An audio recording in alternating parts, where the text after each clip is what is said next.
Oxidation and reduction का electronic concept पढ़ते हैं, ये मॉडर्न कॉन्सेप्ट है और ये ऐसी इक्वेशन पर भी फॉलो होगा जिसमें कि ऑक्सीजन और हाइड्रोजन प्रेजेंट नहीं होंगे, तो भी आप डिटेक्ट कर पाएंगे कि उस रिएक्शन का ऑक्सीडेशन हो रहा है या उस रिएक्शन में किसी एटम का ऑक्सीडेशन हो रहा है या किसी एटम का रिडक्शन हो रहा है। आप इजीली डिटेक्ट कर पाएंगे। इसमें ऑक्सीडेशन किसको बोलते हैं, देखिए the process which involve loss of electron, जिसमें इलेक्ट्रॉन का लॉस हो उसको बोलते हैं ऑक्सीडेशन, और जिसमें इलेक्ट्रॉन गेन होंगे उसको हम बोलेंगे रिडक्शन। ऑक्सीडेशन में लॉस कैसे होता है, देखिए जैसे मैंने लिखा है यहाँ पर सोडियम, यदि जब एलिमेंट्री स्टेट होगी तो आपको उसकी ऑक्सीडेशन स्टेट कितनी लेनी है, हमेशा 0 लेनी है। मतलब कोई यदि एटॉमिक स्टेट में है, उसकी एलिमेंट्री स्टेट में, तब उसका ऑक्सीडेशन नंबर होगा 0। जैसे मैंने लिखा सोडियम, इस पर यदि मैंने इससे एक इलेक्ट्रॉन का जब लॉस हो जाएगा और ये Na प्लस आने लगेगा, एक इलेक्ट्रॉन इसमें से निकल जाएगा, तब आप इसको बोलेंगे ऑक्सीडेशन। ये जो इक्वेशन मैंने लिखी है ये आपको रिप्रेजेंट करते आनी चाहिए, यदि नहीं आती है तो मैं इसको शॉर्ट में थोड़ा सा बताती हूँ। देखिए जैसे यदि कोई एटम होता है, जैसे मैंने ये सोडियम लिखा, तो इसमें होते हैं 11 इलेक्ट्रॉन, सोडियम का एटॉमिक नंबर 11 मींस इसमें 11 इलेक्ट्रॉन है और 11 प्रोटॉन है। तो इसमें जब 11 इलेक्ट्रॉन होते हैं तो ये क्या करेगा कि जब ये अपने में से, ये इसका इलेक्ट्रॉनिक कॉन्फ़िगरेशन क्या होता है, 281 होता है इसका इलेक्ट्रॉनिक कॉन्फ़िगरेशन। तो इसके वैलेंसी शेल में एक इलेक्ट्रॉन है, जब ये अपना एक इलेक्ट्रॉन निकाल देगा तो इसका ऑक्टेन क्या हो जाएगा, कंप्लीट। तो ये अपने एक इलेक्ट्रॉन को निकालेगा और ये यहाँ पर इसने एक इलेक्ट्रॉन को अब देखिए जब ये अपने में से एक इलेक्ट्रॉन को इसने रिमूव कर दिया तो यहाँ पर कितने बच गए, 10 इलेक्ट्रॉन बचे हुए। लेकिन आप बताइए इसमें पहले इलेक्ट्रॉन थे 11, मतलब नेगेटिव चार्ज था इसमें 11, और प्रोटॉन प्लस चार्ज इसमें कितना था 11, दोनों बैलेंस थे, इसलिए हम बोलते हैं कि एटम जो होता है वो न्यूट्रल स्टेट में होता है। लेकिन अभी आपने एक इलेक्ट्रॉन निकाल दिया तो इसमें यहाँ पर इलेक्ट्रॉन कितने हैं अभी 10, और प्रोटॉन कितने हैं इसमें, प्रोटॉन मतलब कि प्लस चार्ज इसमें कितना है अभी 11। तो अभी तो ये बैलेंस नहीं है, एक प्लस चार्ज एक माइनस चार्ज को कैंसिल कर देता है, 2 प्लस चार्ज 2 माइनस चार्ज को कैंसिल करेंगे, 10 प्लस चार्ज 10 माइनस चार्ज को कैंसिल करेंगे। वैसे ही 11 प्लस में 11 माइनस को कैंसिल किए, ये न्यूट्रल था, लेकिन यहाँ पर अभी इस पर चार्ज आ जाएगा। मैं ऐसे Na प्लस लिखूंगी, क्यों प्लस लिखूंगी, क्योंकि यहाँ पर अभी नेगेटिव चार्ज 10 है, तो ये 10 नेगेटिव चार्ज को तो ये 10 इसके प्लस चार्ज कैंसिल कर देंगे, लेकिन एक प्लस चार्ज फिर भी बचा है, तो इसीलिए इसके ऊपर क्या आता है, एक प्लस चार्ज। अभी ये स्पीसीज न्यूट्रल नहीं है, ये कैसी बन गई आपकी पॉजिटिव स्पीसीज बन गई। तो ये होता है आयन का फॉर्मेशन, ऐसे आयन फॉर्म होते हैं। आप और भी आयन्स को फॉर्म करके देखिएगा, प्रैक्टिस करिएगा, आपको बन जाएंगे। ऐसे ही नेगेटिव में देखिए नेगेटिव आयन कैसे फॉर्म होता है, मैं आपको यहाँ पर एक बताती हूँ। सपोज जैसे कि फ्लोरीन ले लेती हूँ मैं, फ्लोरीन है, इसका नंबर 9 होता है, मतलब इसमें अभी प्लस चार्ज कितने हैं इसमें 9, मतलब प्रोटॉन इसमें कितने हैं 9, और इलेक्ट्रॉन इसमें कितने हैं, ये भी कितने हैं 9, दोनों बैलेंस है। लेकिन अभी मैंने क्या किया, इसका इलेक्ट्रॉनिक कॉन्फ़िगरेशन क्या हो जाएगा 2 7, ये इसका इलेक्ट्रॉनिक कॉन्फ़िगरेशन होगा। अब यहाँ पर यदि मैंने इसमें देखिए, इसको ऑक्टेन कंप्लीट करने के लिए एक इलेक्ट्रॉन की जरूरत होती है, इसीलिए ये इलेक्ट्रॉन देगा नहीं, क्योंकि देगा यदि ये देगा तो इसको 7 देने पड़ेंगे, तब इसका शेल जो है वो स्टेबल होगा। उससे ज्यादा इजी इसके लिए क्या होगा कि ये क्या करे, एक इलेक्ट्रॉन को ले ले, तब ये एक इलेक्ट्रॉन को जब लेगा तो ऐड हो रहा है इलेक्ट्रॉन, इसलिए मैं लेफ्ट साइड में लिखूंगी, तो मैंने यहाँ पर लेफ्ट साइड में इलेक्ट्रॉन को लिखा, एक इलेक्ट्रॉन को इसने अपने में ऐड कर लिया। अब यहाँ पर जो फ्लोरीन है वो नेगेटिव चार्ज का होगा, क्यों, क्योंकि इसमें यहाँ पर देखिए अभी आप नेगेटिव चार्ज मतलब इलेक्ट्रॉन इसमें कितने हो गए हैं, एक इलेक्ट्रॉन मैंने ऐड करवाया, पहले 9 थे, अभी कितने हो गए 10 हो गए।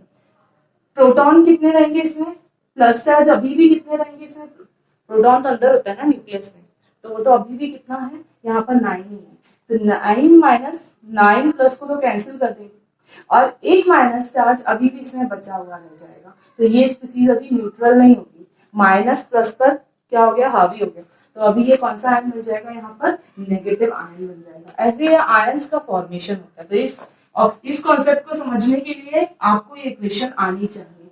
तो ऑक्सीडेशन की स्टेट में क्या होगा, पहला तो आपको ध्यान रखना है कि लॉस ऑफ इलेक्ट्रॉन होगा, दूसरा आपको हमेशा ध्यान रखना है कि इसमें जो वैलेंसी है, वैलेंसी हमेशा इंक्रीज करेगी, और चार्ज, या फिर आप इसको क्या बोल सकते हैं कि चार्ज हमेशा इंक्रीज करेगा, चार्ज इसमें इंक्रीज करेगा।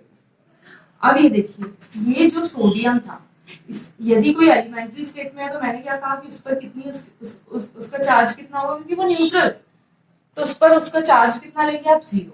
इसने अपने में से एक इलेक्ट्रॉन निकाल दिया, तो इस पर अभी कितना चार्ज आ गया, प्लस चार्ज आ गया, एक इलेक्ट्रॉन इसने अपने में से निकाल दिया। दूसरा एग्जाम्पल हम लेते हैं, सपोज जैसे मैंने लिया मैग्नीशियम, तो Mg क्या बनाता है, 12 होता है इसका एटॉमिक नंबर 282, इसका इलेक्ट्रॉनिक कॉन्फ़िगरेशन होता है। तो ये टेंडेंसी क्या रखता है, अपने में से 2 इलेक्ट्रॉन को रिमूव करने की टेंडेंसी रखता है। इसलिए मैंने आपको जो आयन लिखा है उसमें क्या लिखा है, Mg2+। देखिए फॉर्मेशन ऑफ आयंस आपको आना ही चाहिए इस कॉन्सेप्ट को समझने के लिए। फिर मैग्नीशियम जो है, इसने क्या किया, यहाँ पर ये बनाता है Mg2+ आयन। इसके पास ये जो 2 इलेक्ट्रॉन थे ना, ये 2 इलेक्ट्रॉन इसने क्या कर दिया, लॉस कर दिया, और यहाँ पर इसने 2+ आयन को फॉर्म कर लिया। तो देखिए इसकी वैलेंसी पहले 0 थी, 0 से कहाँ चली गई, 2+ पर चली गई। पहले मैं रिडक्शन भी समझाती हूँ, फिर आपको बताती हूँ कि आप कैसे डिटेक्ट करेंगे कि ऑक्सीडेशन हो रहा है या रिडक्शन हो रहा है किसी इक्वेशन में। तो हाफ रिएक्शन चल रही है। रिडक्शन क्या होता है, जिसमें क्या हो, गेन ऑफ इलेक्ट्रॉन। जैसे मैंने लिखा सल्फर, सल्फर का नंबर कितना होता है, 16, 286, तो इसके वैलेंसी शेल में 6 इलेक्ट्रॉन है, तो ये 2 इलेक्ट्रॉन को ले लेता है, और लेने के बाद ये क्या बनाता है, ये बनाता है H2- आयन। तो यहाँ पर इसकी स्टेट क्या थी, देखिए यहाँ पर ये 0 है, अब इसकी वैलेंसी एलिमेंट्री स्टेट में है, तो इसकी वैलेंसी कितनी है, 0। 0 से ये कहां पर चला गया, -2 पे गया। तो आप स्केल देखिए, यही मैं बताने वाली थी, ये स्केल है और ये 0 है। इसमें यहाँ पर कौन से नंबर होते हैं, माइनस, और इस तरफ कौन से नंबर होते हैं, प्लस। यहाँ पर यदि मैंने 1 2 3 एंड सो ऑन, और यहाँ पर -1 -2 -3 -4 ऐसे लिखा। तो देखिए यदि आप कभी भी इस तरफ जा रहे हैं, इस डायरेक्शन में जा रहे हैं, तब हमेशा ऑक्सीडेशन होगा, ऑक्सीडेशन होगा। और यदि कभी भी आप इस डायरेक्शन में आएंगे तो हमेशा क्या होगा, रिडक्शन होगा। ये इक्वेशन तो अब आप समझ गए ना कैसे लिखना है। अब मैं कुछ एग्जांपल लिखती हूँ, आप बताइएगा इसमें इसका ऑक्सीडेशन हो रहा है या रिडक्शन हो रहा है। देखिए जैसे मैंने लिख दिया Fe2+, इसने बनाया Fe3+। तो यदि चार्ज बढ़ रहा है, इसका मतलब क्या है कि यहाँ पर मैंने Na से जब Na+ बनाया था तो एक इलेक्ट्रॉन रिमूव हुआ था। चार्ज कब बढ़ता है, जबकि इलेक्ट्रॉन का क्या हो रहा है, लॉस। तो यहाँ पर एक चार्ज बढ़ा, मतलब एक इलेक्ट्रॉन यहाँ इसमें से क्या हो गया, लॉस हो गया। जब लॉस होगा तो राइट साइड में लिखेंगे, तो एक इलेक्ट्रॉन का इसमें लॉस हुआ। देखिए आप 2+ से किस तरफ गए, ये 2+ से आप किस तरफ गए, 3+ पर गए। तो इसको आप क्या बोलेंगे कि यहाँ क्या हो रहा है, ऑक्सीडेशन हो रहा है। सपोज जैसे आप SN2+ है, इससे आप SN4+ पर गए, तो यहाँ पर क्या हुआ, 2 इलेक्ट्रॉन का लॉस हुआ। इलेक्ट्रॉन को कभी भी ऐसे, बच्चे हमेशा क्या करते हैं, ऐसे लिखते हैं, 2 इलेक्ट्रॉन को लिखना है तो ऐसे लिखेंगे, ऐसे नहीं लिखना है आपको। इसका मतलब ये हो गया कि एक इलेक्ट्रॉन पर 2 चार्ज है, 2 यूनिट का चार्ज है, 2 यूनिट का नेगेटिव चार्ज है। एक इलेक्ट्रॉन पर कभी भी 2 यूनिट का चार्ज नहीं होता है, सिर्फ सिंगल माइनस का चार्ज होता है। तो यहाँ पर यदि आपको 2 इलेक्ट्रॉन दिखाने हैं, 10 दिखाने हैं, 100 दिखाने हैं, कितने भी दिखाने हैं, तो आप यहाँ पर नंबर को इंक्रीज करेंगे। तो ये 2 इलेक्ट्रॉन हो गए। इस प्रोसेस में देखिए 2+ से कहाँ गया, 4+ पर गया, तो इसका भी क्या हो रहा है, ऑक्सीडेशन हो रहा है। इसके बाद एक एग्जांपल में लेती हूँ, सपोज जैसे मैंने लिया Cl और यहाँ पर मैंने लिखा Cl- + 1 इलेक्ट्रॉन। ये इक्वेशन सही लिखी है क्या मैंने, इक्वेशन रॉन्ग लिखी है। क्यों, क्योंकि -1 जब भी नेगेटिव आयन बनेंगे, एटम से भी नेगेटिव आयन बनेंगे तो इलेक्ट्रॉन यहाँ ऐड होंगे, ठीक है। तो यदि मैंने Cl लिखा, इस पर एक इलेक्ट्रॉन को ऐड किया और Cl- आयन बना, तो ये तो इसकी एलिमेंट्री स्टेट है, मतलब यहाँ पर इसकी वैलेंसी कितनी थी, 0 थी। ये 0 चार्ज से कहाँ गया, -1 पर गया, 0 से कहाँ गया, -1 पर, तो इसका क्या हुआ, रिडक्शन हुआ। यदि मैंने ऑक्सीजन लिखा और इस पर 2 इलेक्ट्रॉन को ऐड करवाया और यहाँ पर बना O2- आयन, तो आप ये बताइए कि इस प्रोसेस में क्या हो रहा है। यहाँ पर ये इसकी एलिमेंट्री स्टेट में है, तो ये तो 0 है, ठीक है। अब ये यहाँ से 0 से कहां पर गया, -2 पर गया, 0 से कहां आया, -2 पर, इस तरफ आया, इसका क्या हुआ, इसका रिडक्शन हुआ। चलिए मैं आपको एक और इक्वेशन लिखकर बताती हूँ। सपोज जैसे मैंने लिखा Fe2+ और इस पर मैंने 3 इलेक्ट्रॉन को ऐड करवाया, बताइए यहाँ पर क्या बनेगा। तो 2 इलेक्ट्रॉन जब इस पर ऐड हो जाएंगे तो किसमें कन्वर्ट हो जाएगा, Fe में, और एक और जो इलेक्ट्रॉन बचा होगा वो तो एक्स्ट्रा हो गया।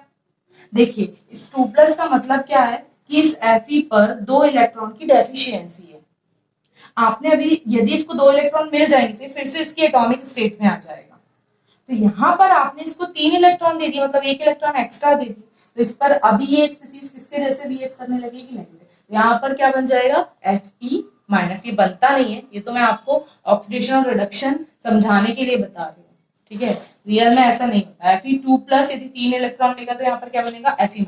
लेकिन मुझे ये बताइए कि ये प्रोसेस कौन सी है। ये प्रोसेस देखिए, ये Fe2+ यहाँ था, इससे ये कहाँ आया, इस तरफ आया, -1 पर आया, तो इसका क्या हो रहा है, रिडक्शन। ये था ऑक्सीडेशन एंड रिडक्शन का मॉडर्न कॉन्सेप्ट। अब हम एक इक्वेशन लेते हैं, उस इक्वेशन के थ्रू हम इसको समझते हैं। तो ये तो पुरानी इक्वेशन है, Zn + CuSO4 गिव्स, लर्न हो गई होगी आपको, ZnSO4 + Cu, ये लिखा।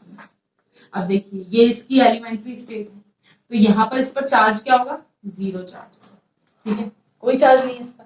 लेकिन ये तो कंपाउंड है, 2 चार्ज मिलते हैं तभी तो कंपाउंड बनता है। तो ये Cu किस स्टेट में होगा, Cu2+ और SO4 2- के फॉर्म में होगा, इस पर ये चार्ज।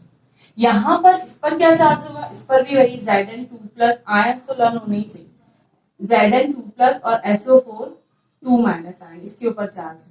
और यहाँ पर Cu पर कितना है, 0 है। तो यदि आपको देखना है कि जिंक क्या ऑक्सीडाइज्ड हो रही है या रिड्यूस्ड हो रही है, कॉपर ऑक्सीडाइज्ड हो रहा है या कॉपर रिड्यूस्ड हो रहा है, तो आप ये डिटेक्ट कर सकते हैं। इसका तो कुछ नहीं हो रहा है, ठीक है, ये तो ऐसे ही आएंगे फॉर्म। 0 से Zn किस पर गया, देखिए Zn2+ पर गया, 0 से किस पर गया, 2+ पर गया। 0 से जब कोई 2+ पर जाएगा तो उसका क्या होगा, ऑक्सीडेशन, तो इसका क्या होगा, ऑक्सीडेशन।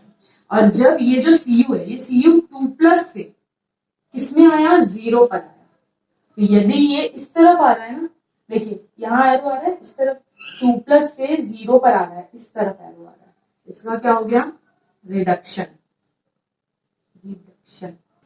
अब इसके बाद में एक और एग्जांपल आपको समझाती हूँ। देखिए जैसे NaCl का फॉर्मेशन होता है ना, तो NaCl का फॉर्मेशन कैसे होता है, Na + Cl रिएक्ट करते हैं और NaCl को बनाते हैं, ठीक है। अब इसमें Na के ऊपर यहाँ चार्ज अभी 0 है, इस पर चार्ज अभी 0 है, ये NaCl2 होता है। इसको मैं बैलेंस करके लिख देती हूँ इस इक्वेशन को, 2NaCl 2N। ये सोडियम और क्लोरीन गैस रिएक्ट करते हैं तो NaCl बनता है। अब यहाँ पर ये जो सोडियम है, इस पर चार्ज कितना है, तो कंपाउंड है तो आयन से बना होगा, ये चार्ज होगा इस पर। यहाँ पर Na 0 से कहाँ गया, +1 पर गया, 0 से +1 पर गया, इसका क्या होगा, ऑक्सीडेशन। और ये Cl- आयन 0 से कहाँ गया, -1 पर गया, देखिए -1 चार्ज है ना इस पर, -1 पर गया, तो इसका क्या हो गया, रिडक्शन। अब यदि मैं इसकी हाफ रिएक्शन अलग अलग लिखूं, तो इसकी हाफ रिएक्शन अलग अलग मैं कैसे लिखूंगी, देखिए ये Na है, ये जो Na, ये Na से कहाँ गया, Na+ पर, Na से कहाँ गया, ये Na+ पर गया। तो 0 से जब प्लस पर जाएगा, वैलेंसी जब इंक्रीज होगी तो इलेक्ट्रॉन क्या होते हैं, रिलीज। तो यहाँ पर क्या, 1 इलेक्ट्रॉन रिलीज होगा, 1+ चार्ज आएगा। यहाँ पर ये Cl जो है, ये Cl इसकी एटॉमिक स्टेट से कहाँ गया, 1 नेगेटिव आयन पर गया, तो यहाँ पर 1 इलेक्ट्रॉन ऐड हुआ, तो ये क्या बना, Cl-। ये थी हाफ रिएक्शन, ये हाफ ऑक्सीडेशन रिएक्शन, और इसको क्या बोलते हैं, हाफ रिडक्शन रिएक्शन। ये हाफ ऑक्सीडेशन रिएक्शन और half reduction reaction. Reduction reaction, इन दोनों को मिला देंगे आप जब, हाफ ऑक्सीडेशन और हाफ रिडक्शन को, तो यही क्या हो जाती है, रेडॉक्स रिएक्शन। ये पूरी रिएक्शन को आप क्या बोलेंगे, रेडॉक्स। ऐसे ही इसके लिए लिखना है तो आप लिख सकते हैं। देखिए जैसे Zn है, Zn से कहाँ गया, 2+ पर, तो Zn जब 0 से 2+ पर गया, इसकी वैलेंसी इंक्रीज हुई, मींस यहाँ पर इसका ऑक्सीडेशन हो रहा है, मतलब इलेक्ट्रॉन इसमें से क्या होंगे, आपको कितने इलेक्ट्रॉन को लॉस करना है, 2 इलेक्ट्रॉन को। तो यहाँ से आपने Zn2+ बनाया और 2 इलेक्ट्रॉन इसमें से इसने क्या कर दिया, रिलीज कर दिया। अब कॉपर जो था पहले Cu2+ में था, Cu2+ में था, इसको यहाँ से कहाँ जाना है, 0 पर जाना है, मतलब आयन से आपको एटम बनाना है। तो ये आयन है, इसको यदि आप 2 इलेक्ट्रॉन दे देंगे तो ये किसमें कन्वर्ट हो जाएगा, इसके एटम में। तो आपने इसको यहाँ पर 2 इलेक्ट्रॉन दिया, ये किसमें कन्वर्ट हो गया, Cu एटम में कन्वर्ट हो गया। ऐसे हाफ ऑफ रिएक्शन, ये तो चेंज नहीं हुआ, ये तो सेम ही था। तो ये हाफ, इसमें ऑक्सीडेशन किसका हुआ, इसका, क्योंकि इलेक्ट्रॉन रिलीज हुआ, इसमें इलेक्ट्रॉन गेन हुआ, इसका क्या हुआ, रिडक्शन। इसमें वैलेंसी इंक्रीज हुई, इसमें वैलेंसी डिक्रीज हुई। तो रिडक्शन में हमेशा क्या होगी, वैलेंसी डिक्रीज होगी। रिडक्शन में आप इस तरफ आएंगे, देखिए एरो इस तरफ लगा, वैल्यू डिक्रीज हो रही है। और ऑक्सीडेशन में आप किस तरफ जाते हैं, इस तरफ, तो वैलेंसी इंक्रीज होती है। ऐसे आप ध्यान रखिएगा।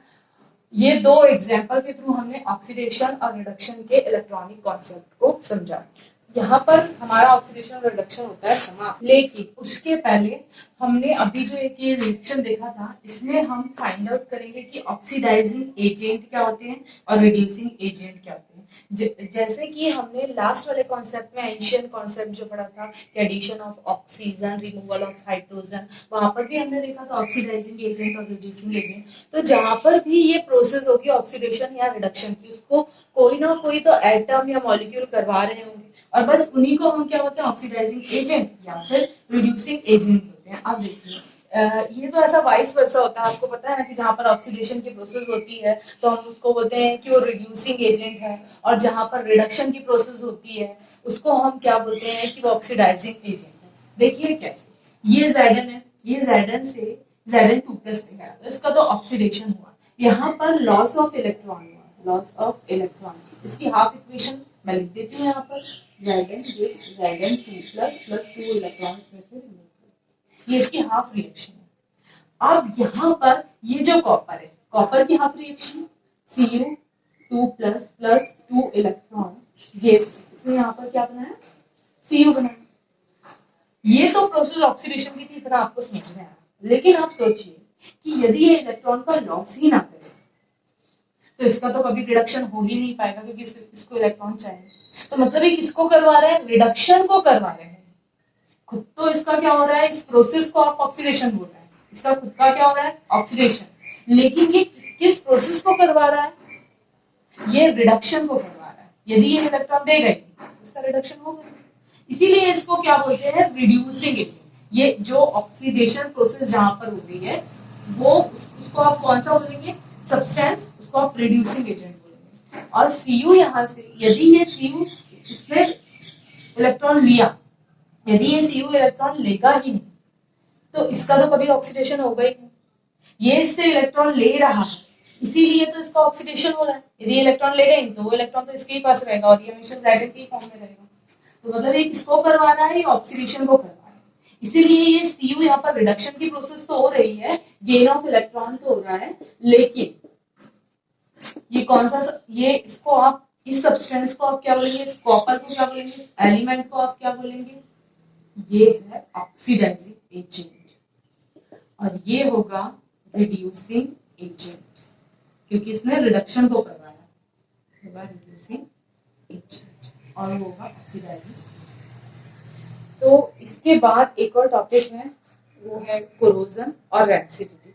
इसका एक और एग्जांपल हम देख ही लेते हैं। देखिए ये कॉपर है, ये कॉपर यदि रिएक्ट करता है सिल्वर के साथ, सिल्वर के आयन के साथ, यहाँ पर कुछ भी हो सकता है, जैसे Cl- आयन हो सकता है, जैसे इसमें SO4 लिखा है वैसे SO4 हो सकता है, कुछ भी हो सकता है। तो उसको मैंने नहीं लिखा है, सीधे इसको आयनिक फॉर्म में ही लिखा है इक्वेशन। अब आप ये बताइए कि ये जो कॉपर है इसकी तो वैलेंसी अभी 0 है, ये 0 से कहाँ गया, 2+ पर गया, इसका क्या हुआ, ऑक्सीडेशन हुआ। और ये प्लस से कहाँ गया, ये प्लस से 0 पर गया, तो इसका क्या हुआ, रिडक्शन। इसकी हाफ रिएक्शन आप खुद से लिखकर देखिए पहले, इसकी हाफ रिएक्शन ये होगी कि Cu है, Cu से ये Cu2+ बना, 2 इलेक्ट्रॉन इसने रिलीज किए, और Ag से Ag बना। तो ये Ag कैसे बना होगा, इसने 1 इलेक्ट्रॉन लिया होगा, इसने कितने इलेक्ट्रॉन लिया होगा, 1 इलेक्ट्रॉन इसने लिया होगा। ठीक है। लेकिन आप देखिए कि ये जो कॉपर है ये तो 2 इलेक्ट्रॉन दे रहा है यहाँ पर, और ये सिल्वर तो एक ही इलेक्ट्रॉन ले रहा है, क्योंकि एजी प्लस आयन ही बनाता है, एक ही इलेक्ट्रॉन को वो ले सकता है, तो एक एजी तो एक इलेक्ट्रॉन को ले लेगा, तो दूसरा इलेक्ट्रॉन कहाँ जाएगा, फिर दूसरे इलेक्ट्रॉन के लिए हमको दूसरा एजी चाहिए, तो इसीलिए यहाँ पर मैंने क्या लिखा है 2Ag। देखिए 2Ag प्लस आयन, ये इन दोनों को मैं यदि कंबाइन करूँ तो 2Ag हो जाएंगे, फिर यहाँ पर भी ये 2Ag हो जाएंगे, इसलिए मैंने यहाँ 2Ag प्लस और यहाँ पर 2Ag लिखा है। इसी के बेस पर आप बता सकते हैं कि कौन और रिड्यूसिंग एजेंट है, ये हमारा रिड्यूसिंग एजेंट होगा और ये हमारा कौन सा एजेंट होगा, ऑक्सीडाइजिंग एजेंट होगा। अब इसके बाद एक टॉपिक है कोरोजन। कोरोजन क्या होता है कि आयरन है या कोई भी मेटल होती है तो उसकी सरफेस जो मेटल जो होती है ना वो हाईली रिएक्टेबल होती है, तो उनकी सरफेस पर जो एटम्स होते हैं वो क्या करते हैं कि यहाँ पर ऑक्सीजन प्रेजेंट होती है एटमॉस्फेयर में, और इसी के साथ थोड़ा मॉइस्चर भी प्रेजेंट होता है, तो वो दोनों ये मेटल से रिएक्ट कर जाते हैं और एक कंपाउंड को फॉर्म कर लेते हैं, उसी को हम रस्टिंग, या रस्टिंग तो ऐसे वर्ड यूज किया जाता है जो आयरन पर लगती है उसको हम रस्टिंग बोलते हैं, और बाकी किसी भी मेटल में यदि ऐसी रिएक्शन होती है तो हम उसको बोलते हैं कोरोजन।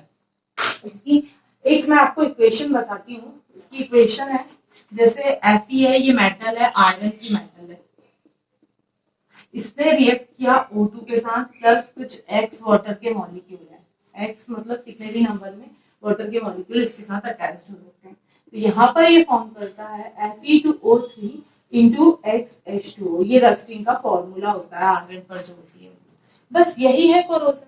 अच्छा, इसके बाद एक वर्ड नया है आपके लिए, वो है रेंसिडिटी। ये रस्टिंग तो आप लोअर क्लासेस में भी पढ़ते हैं ना, रेंसिडिटी। रेंसिडिटी क्या होती है, जैसे ये मेटल है, ये मेटल रिएक्ट कर रही है एनवायरमेंट की O2 और H2 के साथ, वैसे जो आपके फूड मटेरियल होते हैं ना उनमें ऑयल्स होता है और फैटी एसिड्स होते हैं।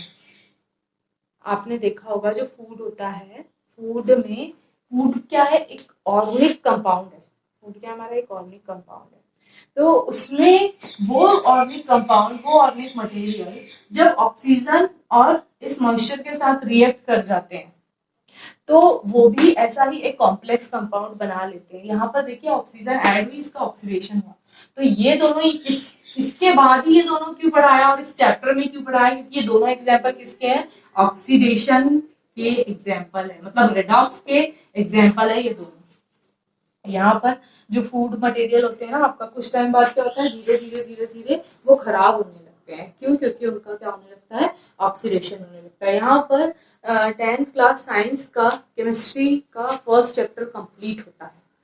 इससे रिलेटेड यदि किसी को कोई क्वेश्चन हो, वैसे एनसीईआरटी के तो मैं करवाऊंगी, इसके अलावा यदि आपके पास कोई क्वेश्चन होता है या आपको कुछ नहीं बनता है तो आप मुझे मेल करिएगा, मैं उसको एक्सप्लेन कर दूंगी। यदि आपको ऑक्सीडेशन और रिडक्शन बहुत इंपॉर्टेंट है, यदि आपको ये समझ में नहीं आया है तो मैं इस पर दूसरा वीडियो अपलोड कर दूंगी, आप मुझे कमेंट में बता दीजिएगा, ठीक है। Thanks for watching.